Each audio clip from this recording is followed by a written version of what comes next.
content sales funnels. And I think this is applicable to almost any startup today, whether you're B2C, B2B. If you're a marketplace, it applies to every single avenue. So if you guys have any questions, please feel free to just bounce them off of me. I'm more than happy to respond. So just let me know. Awesome. So I'm going to go ahead and share my screen and then dive into the presentation.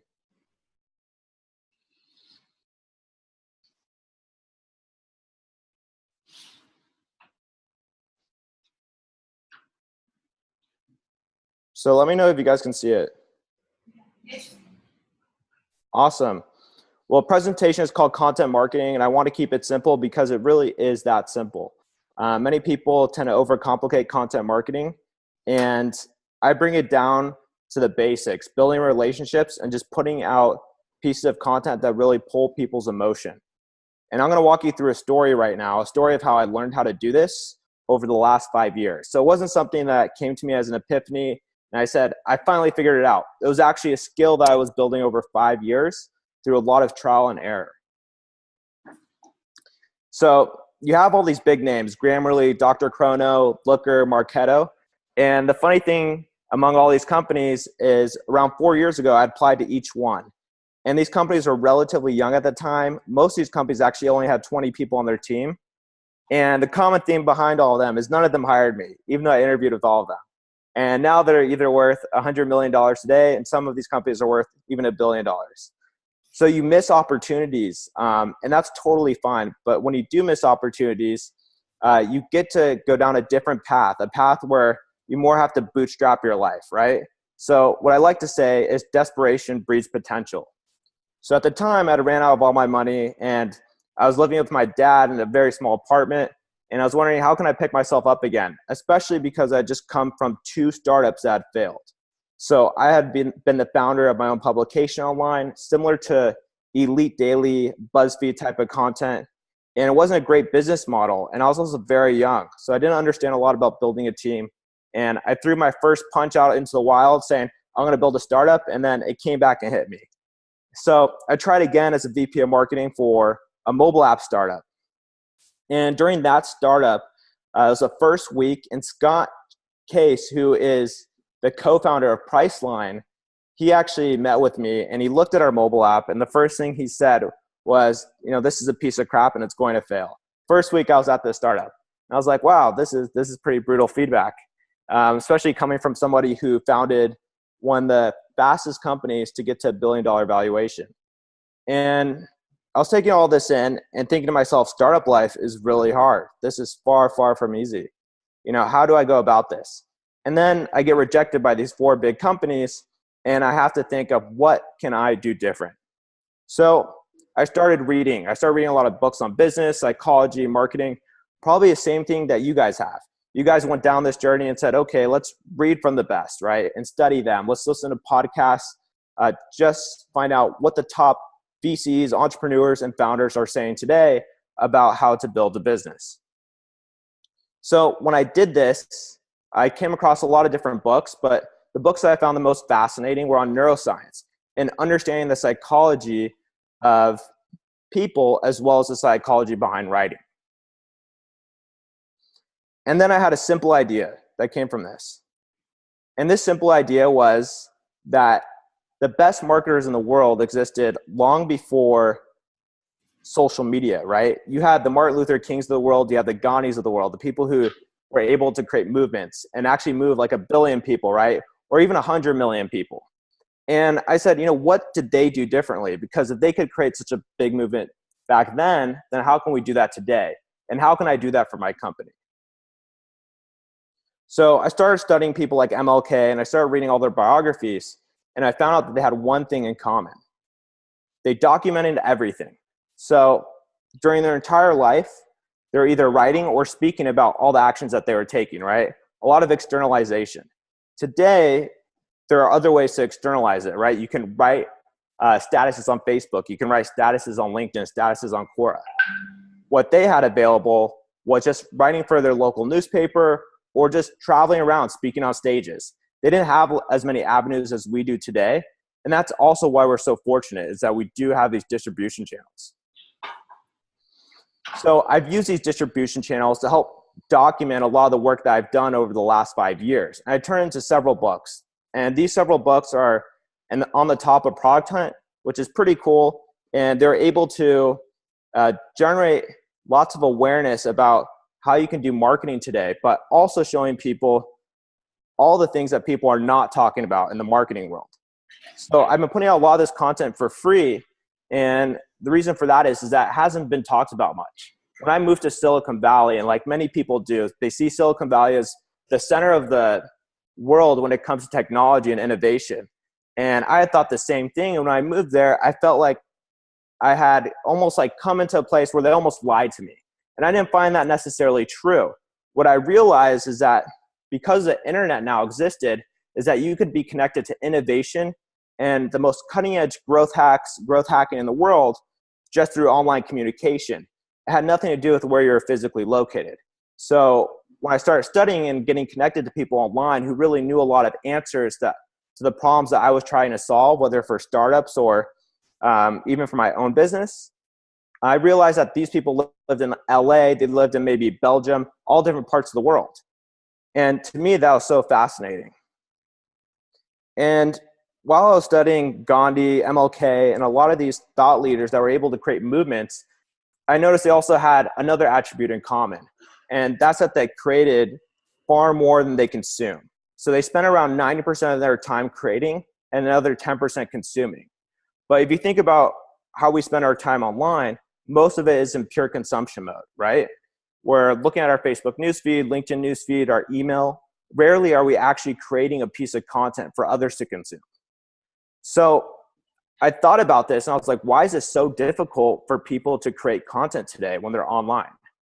And it's really simple. When you go to your newsfeed, on either side or below the status area, you usually see an ad or a promotion for an event, a blog post, and it's just drawing your attention away from the status area. So what I did is I created a custom Chrome extension and I just removed all those ads and everything around the status area. So I just had what I like to call blank canvas in order to create content.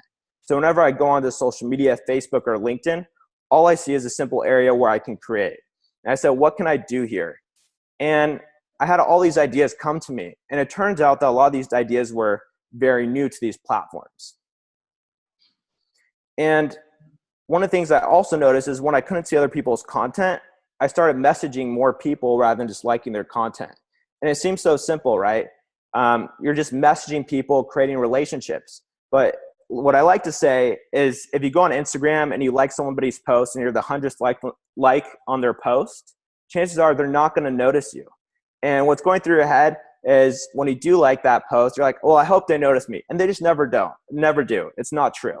What they do notice is when you message them, because that creates relationships. Conversations are behind every single relationship, and the only way to create them is through messaging. So my advice to people is to stop liking all the posts around you and to actually just start messaging far more. I think liking is completely counterproductive to getting anything done online. And it's part of, it's a great signal that you're actually consuming too much content if you like a lot of things regularly in your feed. So what I like to say is stop liking and start messaging. And here's another example of how I did it on Facebook. So you saw an example before of how I removed my newsfeed on LinkedIn. So did it on Facebook too.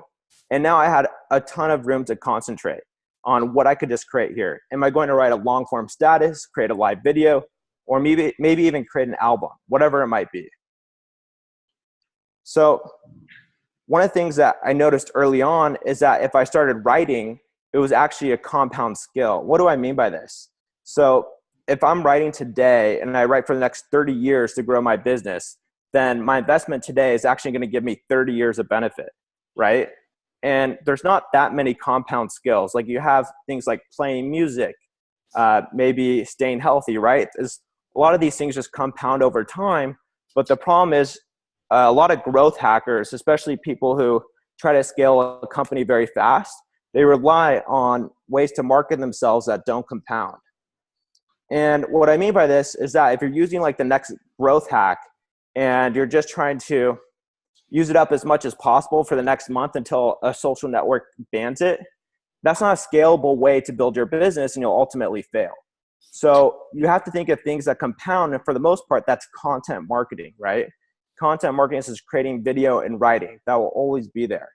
And those are things that 30-year companies are built on, right? 20-year companies are built on. So if you want to start today and actually build a company that's going to last for a long time, you can't think about cold email on a lot of those different channels. The truth is you have to just focus on what is your audience going to respond to in terms of content.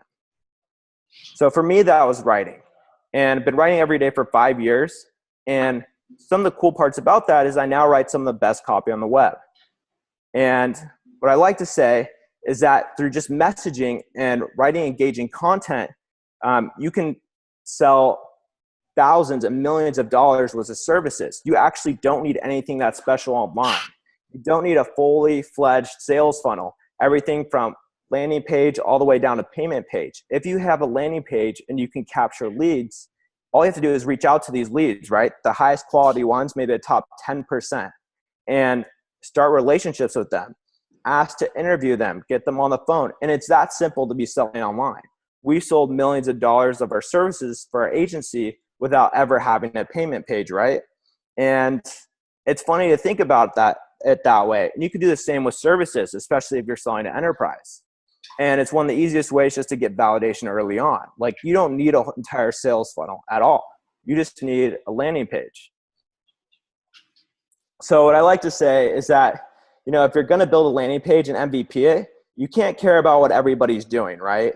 So you're sort of walking away from the fire and saying, I'm going in the direction where I'm just going to have conversations with my customers, with my prospects, and figure out what they want, right? So timing is super important. And one of the things that I realized when it comes to creating content and being involved in the content world to an extent where you're doing it every day, and sometimes, creating 7 to 8 pieces a day, that your timing becomes crucial, and you don't have that much time either, right? So you're paying attention to current trends, but you can't even consume that much because you have to create. So everything just becomes this constant balance, and you have to be an architect of your time to be able to produce content at scale. And the only way to do that is practice.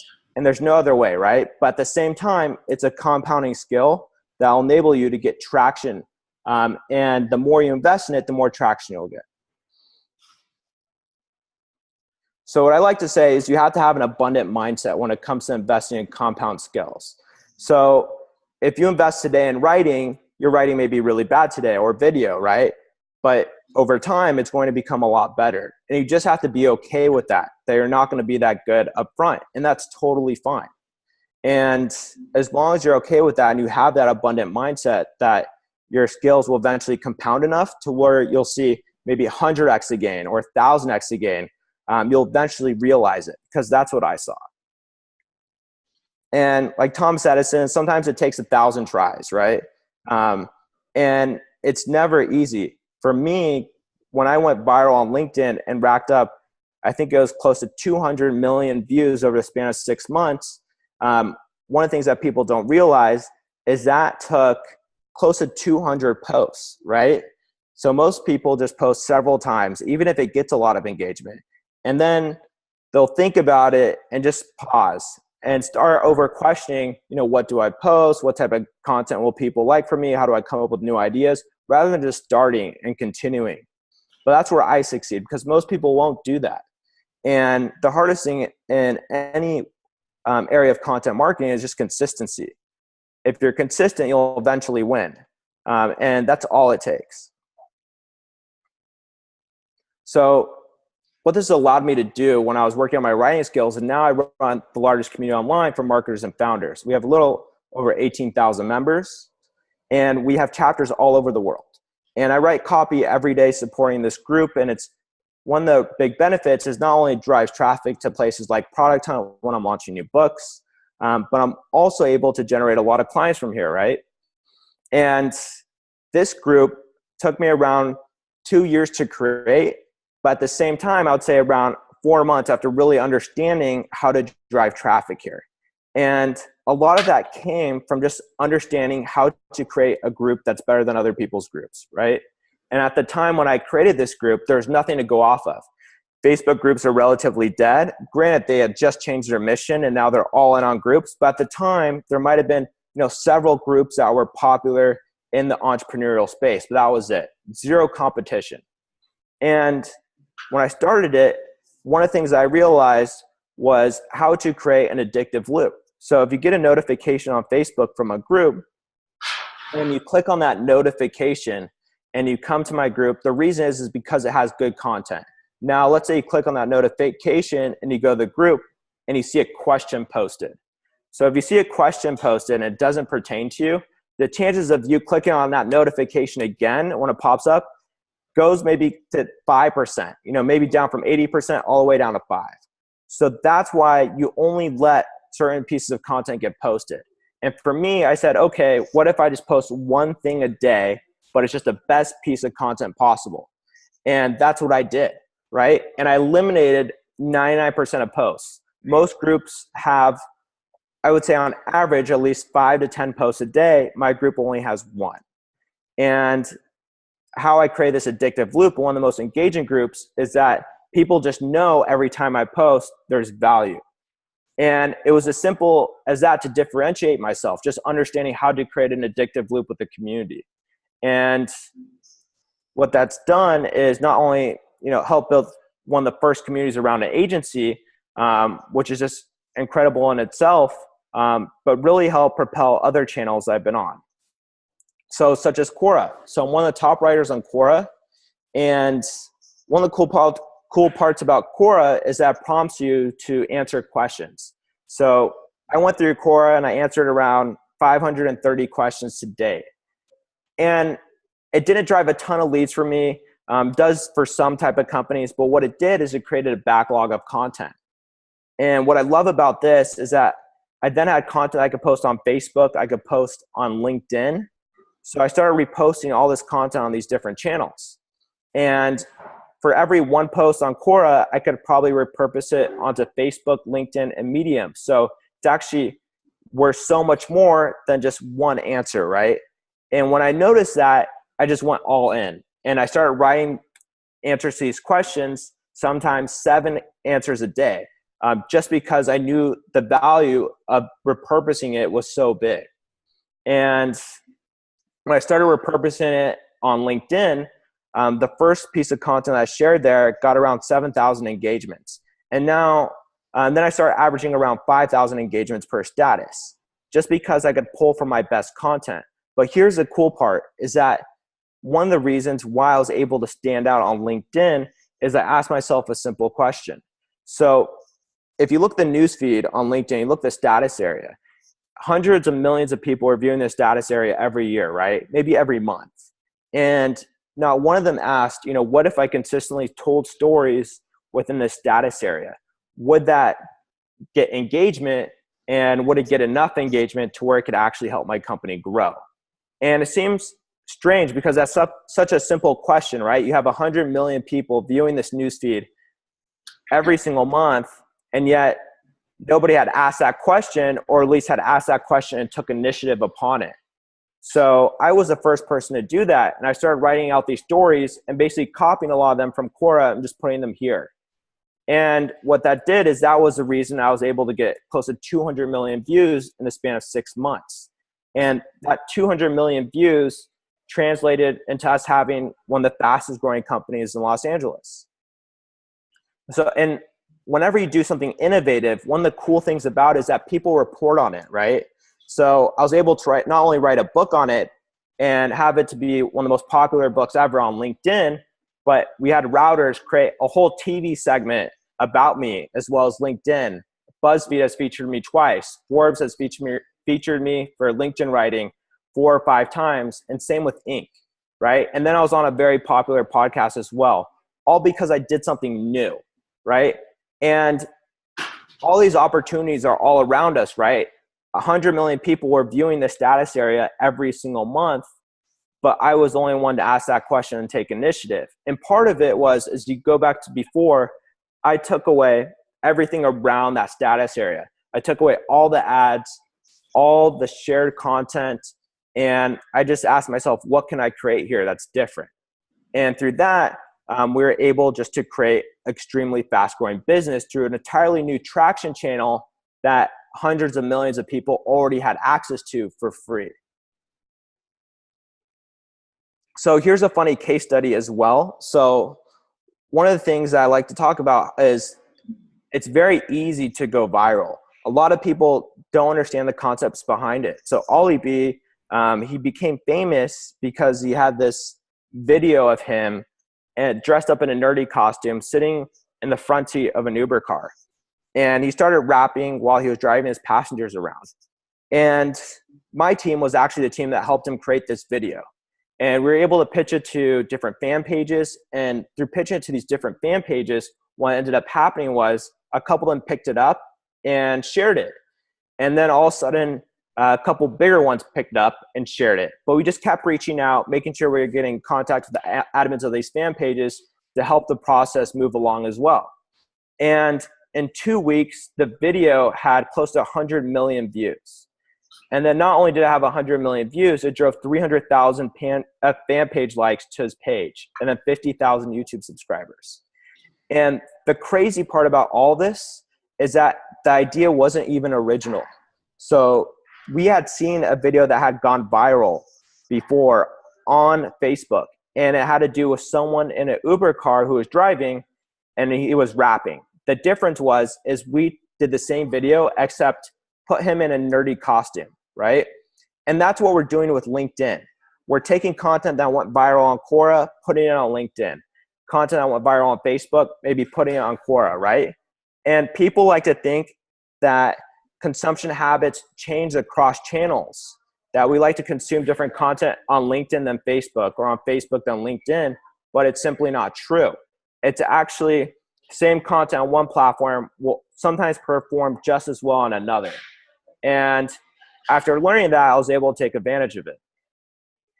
So one of the things I like to say is that you have to be innovative, right? If you want to grow faster than everybody else in your industry, you have to take those leaps that other people won't. And it begins with questions, right?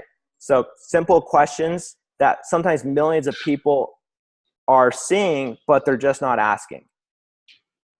So, and the last part is you got to ignore the haters. It's my favorite line because, you know, once you're growing really fast and things go well for you, there's going to be a lot of people that come after you. And it's hard. It's not easy. Nobody said that. I think part of the reason that most people never become influencers and never build a huge following is because they concentrate so much on their competition and all the negative feedback that they get. And it really hurts them. For me, I try to avoid that as much as possible. And it's hard. You know, sometimes you put something out there and if it gets 6,000 engagements, you may get 100 negative comments, right? And if you get soaked up in that, it becomes very difficult to build a business, especially if you start writing those posts maybe 3 or 4 times a day, right? And being able to remove yourself from that is one of the most powerful skills you have. So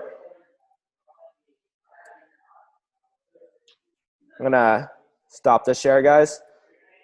Any questions on anything I went over? I know there's a lot of information there.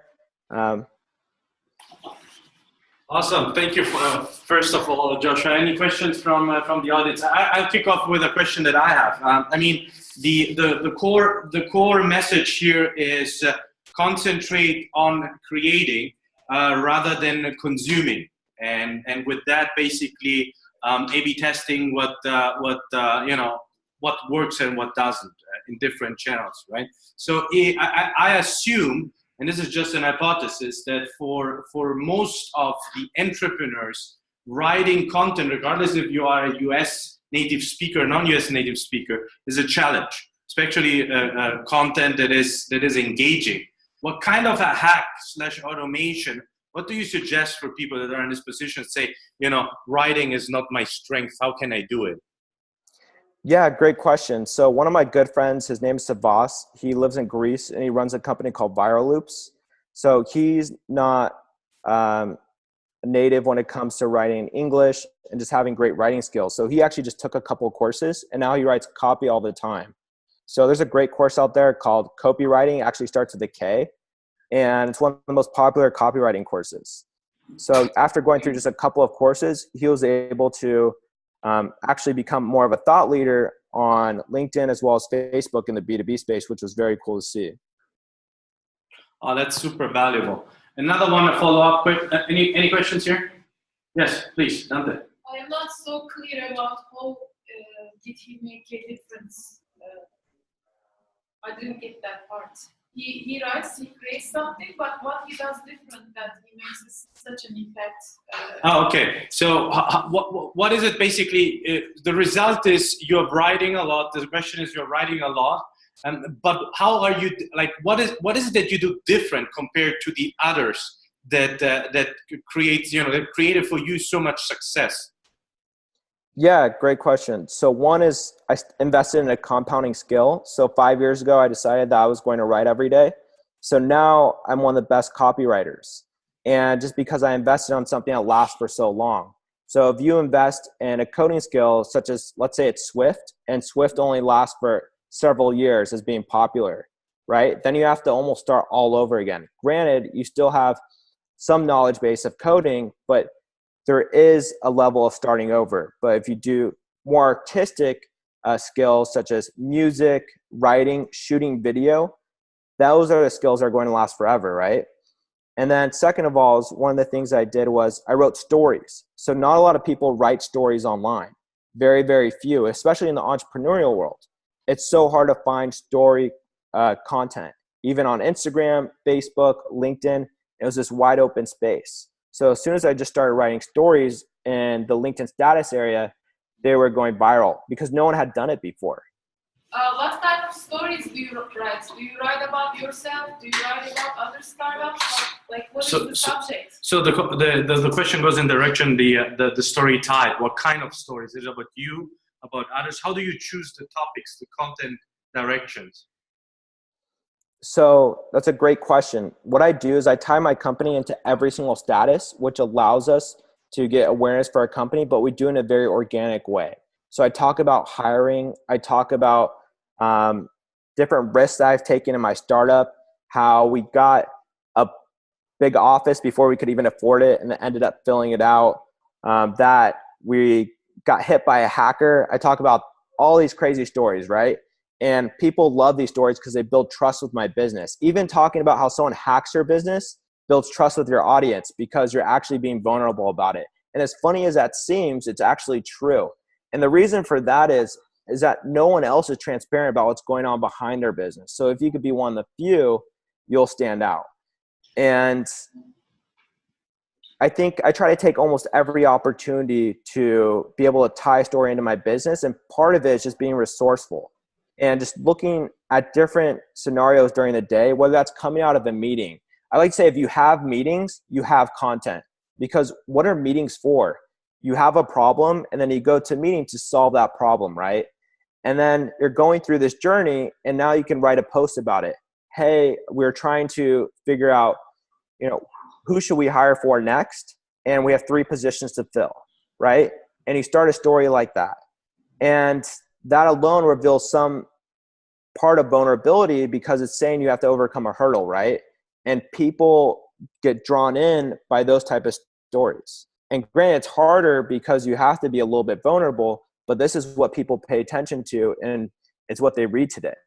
In terms of, I have a lot of friends that want to get into the thought leadership and get more visible and get the brand more visible. And eventually they also start doing content. But what I hear really often is, you eventually run out of content, right? So my question here is, why don't you share, how do you plan your content strategy? Like, are you looking ahead 3 months or 3 weeks, 4 weeks of what is going to be the content? Or are you waking up and saying, well, today, whatever meeting is going to create next content? How do you handle this? How do you basically schedule the process of content creation? What content creation and when is it going to be basically published? So this may not be the answer you're looking for, but I just tend to make it up on the spot. I just say every 7 7 a.m., 7:30 a.m., I'm going to wake up, create a piece of content. That's just how I do it. And I have no idea what it's going to be every day. But I think that's the fun part about it. And that's the part that scares people. Because at some point, if you're doing it every day, you can't really create a content calendar. You can't always stay ahead of yourself. Do you have an API to your brain? So other question, yes. I have one last question. Yes. What do you think the psychology behind the audience that they respond to the stories? What is the psychology behind this? What do you mean with psychology? Like user psychology. Why he thinks that they responding to posts? Okay. So what is the reason? What you think? Why are people engaging with your post? What's the psychology behind it? Why do they do it? What have you learned from that? The engagement on the content that you drive. Yeah, there are definitely a lot of principles behind copywriting. And if you learn them and you study them, it makes a lot of sense. And I'll give you some ideas. So if you use the word probably, maybe, I might, it could be, that doesn't give confidence to the reader, right? You have to give confidence to the reader, and you have to wipe all those words out. And that's just a simple rule right there. Now, there are hundreds of these types of rules when it comes to copywriting. And the more you know, the better your stories become. And it's also about making your writing tangible. So making people able to see your story and then getting all the way to the end without really thinking about it too much. As soon as they think and they pause, you lose them. So you want them to go all the way to the end of the story. And as I like to say, you earn the right to provide advice. So most blog posts and most statuses you see, it's like, you should do X, Y, and Z. But people won't listen to you if they're not emotionally attached to you as a person, right? If they don't trust you yet. You have to earn that trust. And that's by releasing a little bit of vulnerability and then diving deep into a tangible moment of your journey and then saying, hey, because I went through this, I have earned the right to give you this piece of advice. Okay. And the best part about that is you can always tie that piece of advice right back into your company. And it's so organic that people, they don't even look at it as marketing. But just through LinkedIn and writing these types of posts, as well as Quora, Facebook, you can drive thousands upon thousands of visitors. What is your question? When, for example, creating an audience live, okay, what does he does to keep the audience engaged? Because now I can understand posting something, but at the moment. Okay, so difference between on-demand content versus live content, like the video you're doing right now. Have you seen differences between how to engage when live? What are some information lessons learned there? So for live video, it has to be as personable as possible and is in the moment. So you can't be you just behind a video talking. Now you can do that every once in a while, but what people really engage with is when it's totally off the cusp. And I'll give you an example. So I used to do live video every day, and I did it for 30 days straight in my group, and eventually people hated me. They said, why do you keep doing this? I was interviewing industry experts, sitting behind my laptop, giving advice, but that's not what they wanted to see. They wanted to see me actually just talking to employees and running around my office, being in my nature, right? And how I found out about this was the day we moved into our new office building, I take out my phone and I say, hey, we should put this on live video. And I say that to my co-founder. And he looks at me, he's like, oh, I don't want this moment on live video. And I said, let's just do it. And so he put it on live, and we open up a few beers and we're toasting, we're having fun. I'm saying hi to all the employees, and then we're going up onto our roof, and we have to go up this ladder, right?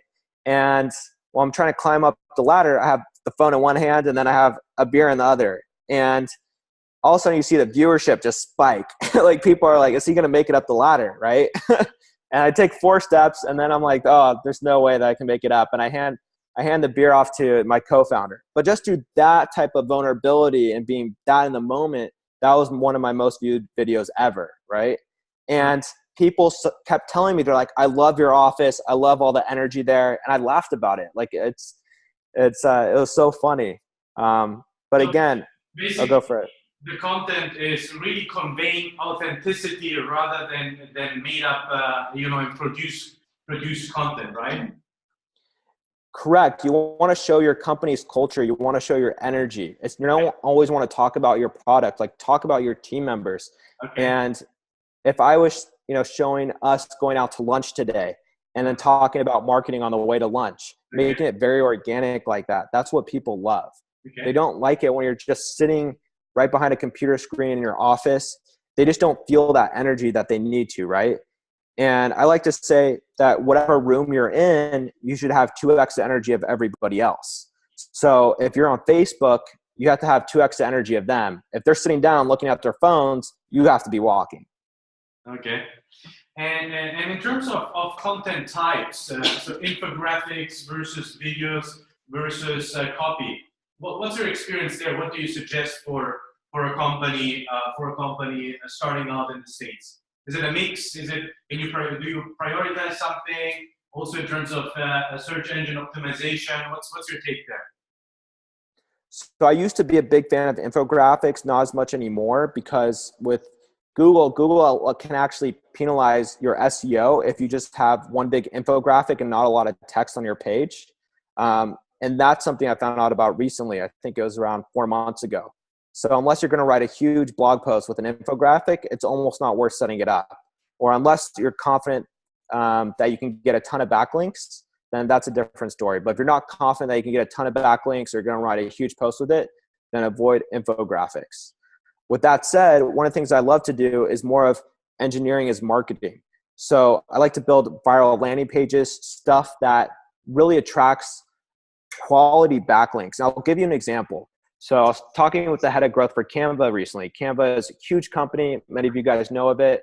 And I said, what was one of your best wins? So what he did, and this was 7 years ago.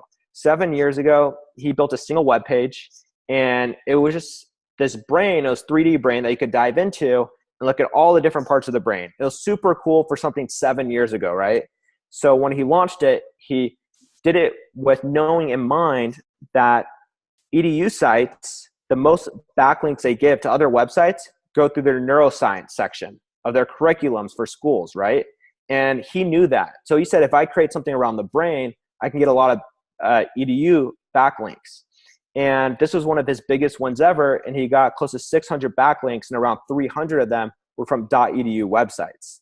And which is just incredible to think about, right? It was a little engineering as marketing. And it wasn't going off and building an infographic, but just using a little bit more effort to do something very original within his industry, as well as providing knowledge and education at the same time.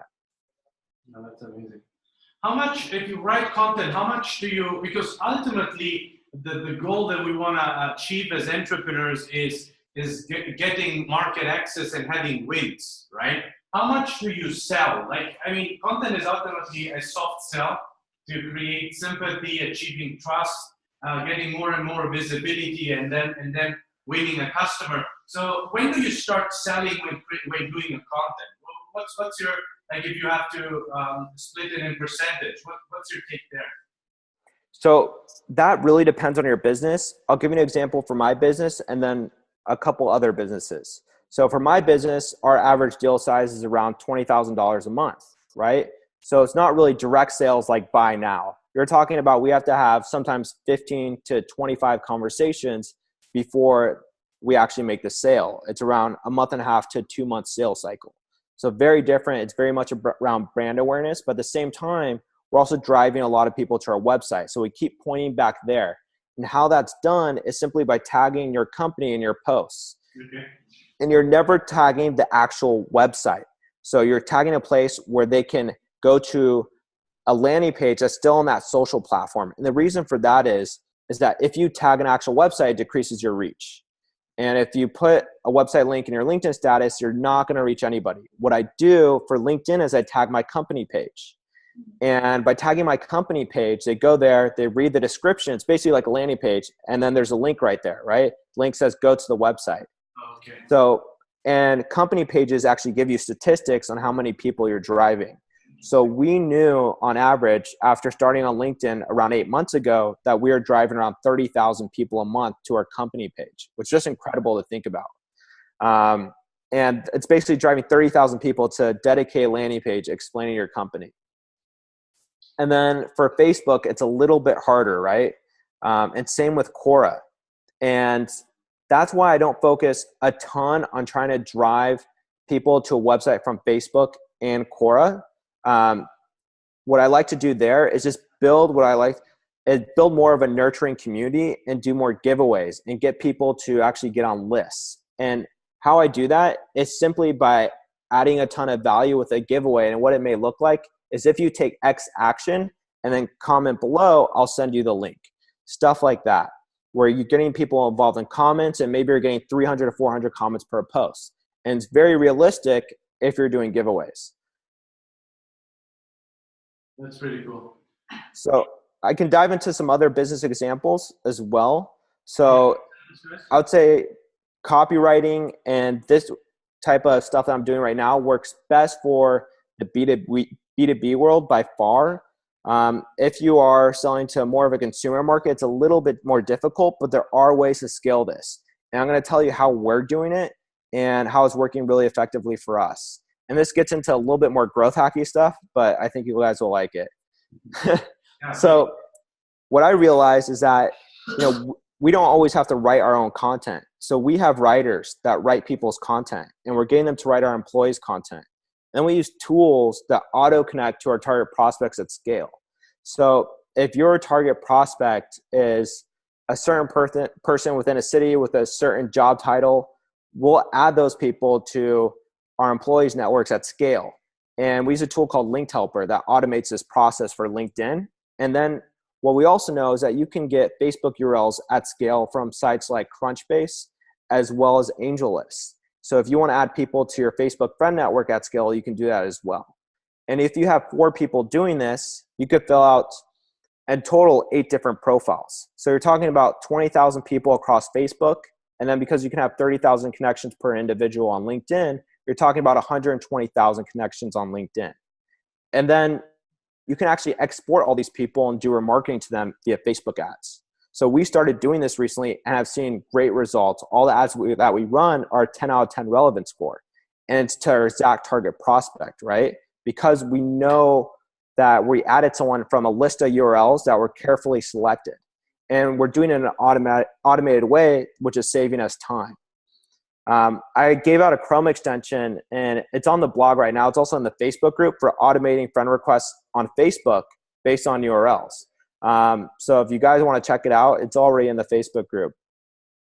And what I find so fascinating is that this is such a low-hanging fruit, and it costs nothing, right? The tool for doing LinkedIn automation costs, I think it's like $9 a month. And that's it. And just through using this tactic, I'm able to build a huge remarketing list. I'm getting 10 out of 10 relevant score on all my ads. And now what we're doing is we're paying writers to write content for people in their status area. So what they do is they sit down with our employees or even my co-founder once a week, and they just interview them about what's happening during their week. And then we just put out this content on their profiles, and it starts going viral, starts getting lots of traction, and then people reach out to us. And what I found is that just through my employees writing content, putting out content regularly, that I get more leads through that than actually through my individual profile, because people are actually more likely to trust you as a business if your employees say good things about your business than you do. And it's very interesting once I found that out, because of course you're going to be the salesperson as the founder, the CEO. Who are they more likely to trust? The employee who has less in the line, right? And the person who's more innocent and now saying, hey, I'm doing all this cool stuff at my company, and these are my stories at my company. That's insane. Amazing content. Yes, please, question. Do I understand correctly? You ask or you suggest to produce content, personal content, instead of the company's, let's say, official web page, sort of distributing information. So let me repeat the question here. Here the question is, if it is understood correctly, that your suggestion is to produce personal content rather than company-oriented content. well, every piece of content ties back into the company, but not in the way that it's not coming from a company's LinkedIn company page or a Facebook fan page that's for the company, right? It's coming from individuals who are, you're basically are making brand ambassadors for your company. And for the most part, they're employees. And what's fascinating about this is that no one is doing it, right? It's a wide open area. And I just happen to be the first person that stumbled upon it because there's this old way of thinking that says we can't give our employees a voice, right? That we can't put out very personal content. And to me, I thought, well, that doesn't make any sense because people buy from you based off how well they know you, like you, and trust you. And that comes through them understanding your personal stories and your narrative. So what if I can make that happen across not just myself, but maybe 4 or 5 individuals on my team? And through building out all that know, like, and trust, everybody knows about us and they know about our employees, our story, and then they see, other companies in our industry and they can't even associate anything with them except the landing page, right? And if you're an agency, you're already in the most competitive industry that there is. I mean, especially in LA, right? There's probably maybe like 2,000 agencies in LA. And to be able to stand out, you really have to do something different. So yeah, please. Another question here. Then do you sort of have a guidebook for employees, do's and don'ts? Very good. So do you have a guidebook for employees, do's and don'ts? How do you do it? How do you give employees a voice that it's guided? So what we do is we work with writers, so top-notch writers who then do all the writing for the employees, and we coach the writers on what's okay and what's not okay. Now, we don't have per se guidelines, but I do review almost everything that goes out. And there's definitely been some cases where I'm glad posts didn't go out, but that's also why we have a review process. How do you manage that? What tool do you use to manage this? Oh, we just use Slack. So we have just a writing channel, and whenever there's a new post, I just get submitted via Slack, and then I just check it right there. Do you mind sharing the tools that you were mentioning or sending me the Facebook my Facebook group, and then I share it here with the entrepreneurs? Yeah, that's not a problem. I'll go ahead and do that. Oh, thanks. Any other questions? Final question. It's very late at 10:30. I owe you 3 beers, 3 clients, and a steak. A Brazilian one, by the way. I'll take it. Any other question? Any last question? Any last questions? Thank you very much. Amazing. Super excited. Give me a big round of applause. Thank you, guys. Awesome. Thank you so much. Thank you for your time. So what's your plans for tonight? Are you hacking something or what are you doing? Oh, yeah, I got a couple more hacks to work out. I'm actually posting one tomorrow, which is going to be huge. I'm really excited. The LinkedIn one? Is this the new LinkedIn stuff that you practice? Yeah. I'm super curious to see that. Hey, let me know when you are in the San Francisco area. I want to have you over for some barbecue or so, okay? Let's connect. Let's stay in touch. Awesome. I appreciate it. Thank you so much, Joshua. You take care. Bye. Cheers. Bye.